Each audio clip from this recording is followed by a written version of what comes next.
బుధవారం నాంపల్లి మండల కేంద్రంలోని శ్రీ రాధా రుక్మిణి సమేత వేణుగోపాల స్వామి దేవాలయ ఆవరణలో గజ్జల అనంతలక్ష్మి కృష్ణారెడ్డి దంపతులు నిర్వహించిన అయ్యప్ప స్వామి మహాపడిపూజ కార్యక్రమంలో సుశీలమ్మ ఫౌండేషన్ చైర్మన్ కోమటిరెడ్డి లక్ష్మి రాజగోపాల్ రెడ్డి పాల్గొని అయ్యప్ప స్వామికి అభిషేకం చేసి ప్రత్యేక పూజలు నిర్వహించారు. ఈ సందర్భంగా ఆమె మాట్లాడారు.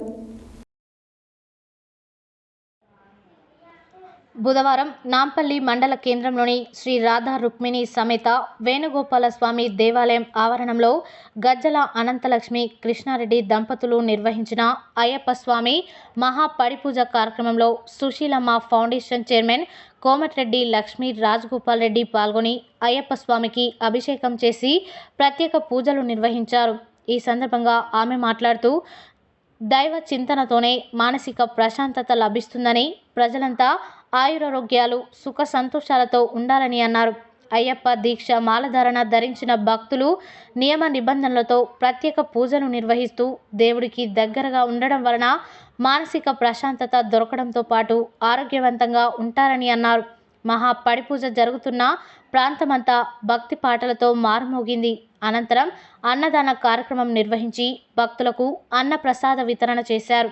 ఈ కార్యక్రమంలో కాంగ్రెస్ పార్టీ నాంపల్లి మండల అధ్యక్షులు కత్తి రవీందర్ రెడ్డి, మాజీ జెడ్పీటీసీ ఏవి రెడ్డి, కాంగ్రెస్ పార్టీ జిల్లా నాయకులు ఎరెడ్ల రఘుపతి రెడ్డి, పెద్దిరెడ్డి రాజు సంజీవరెడ్డి, మాజీ ఎంపీపీ పూల వెంకటయ్య, గజ్జల శివారెడ్డి, గురుస్వాములు నరసింహాచారి, శ్రీను, కోట రఘునందన్, కర్ణాటి నాగరాజు, గాంధీజీ విద్యా సంస్థల చైర్మన్ డాక్టర్ కోడి శ్రీనివాసులు, నాంపల్లి ఎస్ఐ ఎం శోభన్ బాబు, మాజీ సర్పంచ్ మలికిరెడ్డి చంద్రారెడ్డి, ఈద శేఖర్, దేవిరెడ్డి, సుధాకర్ రెడ్డి, పట్టణ కాంగ్రెస్ నాయకులు పానగంటి వెంకటయ్య గౌడ్, ఎదుళ్ల రాములు, గాదెపాక రమేష్, అయ్యప్ప మాలధారణ భక్తులు తదితరులు పాల్గొన్నారు.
పూజా కార్యక్రమం, ఇరుముల కార్యక్రమాన్ని